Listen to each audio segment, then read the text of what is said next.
8th, 2021, the St. Louis Cardinals opened their home baseball season for the 2020 Major League Baseball. On that day, the Cardinals' new third baseman, Nolan Arenado, hit a 2-run home run that proved to be the winning runs of the game. This was an exciting day for baseball fans, those who love the Cardinals and those who embrace opening day and for all its pageantry and all its splendor that it could be for the new season. Now, the reason I tell you this is not just to chronicle a wonderful player and a new season for my team, the St. Louis Cardinals, but also to tell you about another story that I heard just a couple of days later on the radio. I was listening to a radio station out of St. Louis, and they came on with an interview with a new mom and dad of a baby that was born that same day. And that family was talking about listening to the Cardinal baseball game as the mom was in labor. They were both huge Cardinal fans and loved the tradition of opening day at Busch Stadium. So they were at the hospital listening to the game as mom went into labor. Just prior to that home run getting hit that I told you about, the mom gave birth to a new baby boy. And the name that they had picked out, if it was a boy, was Easton. As Dad grabbed the baby for the first time, looked into his eyes and said, "This is not an Easton," handed the baby to his wife and told his wife that exact thing. And together, after hearing of the home run, they named their new child Nolan, after the Cardinals' third baseman. Now, I don't know what they'll think in years ahead when they think about this day and think about the birth of their son, but it definitely chronicled an important day in their life and in the life of the Cardinals.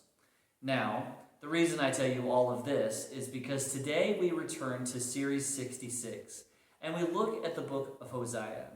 And Hosea is a prophetic book that talks about the ills of the people of Israel as it compares to an adulterous wife.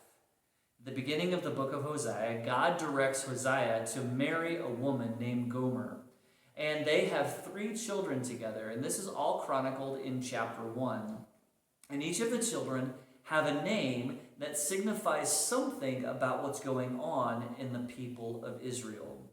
And so, as we think about that opening chapter, we hear of the names for Hosea's children. Hosea, first of all, had a child named Jezreel, which was named after a valley that was in the place. And that is where God would send an army to defeat the Israelites and to send them eventually into captivity as a punishment for the sins that they were doing. Secondly, they had a daughter, and their daughter's name was Lo Ruhamah, which means these are not my children, not my people. And then finally, they had a son named Lo Ami. And this is a word or a phrase meaning, this is not my child. And so, in chapter 1, we hear Hosea and his family line being connected with what was happening and what was going to happen with the people of Israel.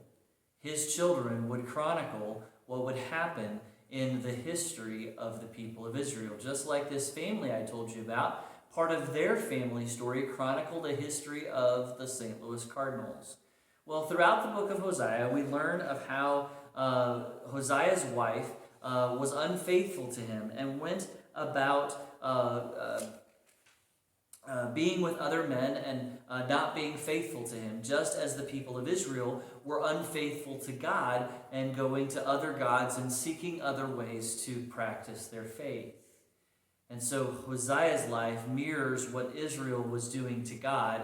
And throughout the story, Hosea is still in love with his wife and calls her back to himself, even after she continually goes against him. The one verse that I want to focus on and reflect on today comes in Hosea chapter 6. It is the first verse. It says this: "Come, let us return to the Lord. He has torn us to pieces, but he will heal us. He has injured us, but he will bind up our wounds. Come, let us return to the Lord. There comes a moment in our lives when we realize that we are separated from God. Now, in this particular verse, it seems to indicate that it is God who has torn us apart, that God is the one who's made the decision. But it is clear through the actions of this book, and even our actions in our own lives, that it is us who does the tearing. It's us who separates ourselves from God. And the poetic language that Hosea uses, and much of the Old Testament uses, it places on God our own iniquity, our own suffering, our own problem. We have been torn to pieces, might be another way of putting this. We have been injured because of our sin, but God will heal us. God will bind up our wounds. My friends, Hosea is an intriguing book. It's a difficult book to read only because it shows us the lengths that you and I sometimes go to find our own way, to try to be our own gods, to find pleasure and purpose in our own way, instead of focusing on, relying on, and thanking God for his love, his protection, and his grace. I invite you sometime to read through this book and to ask yourselves and ask God to reveal to you what sins you need to be healed from, the pieces that you're torn apart into. Offer them to him on the altar and then bring them back. Allow him to bring you back and put you back together again and welcome you as his child. I hope this helps you today, and I wish God's deepest blessings upon you as you continue to journey in his word daily as you hear from him. God bless you and have a great day.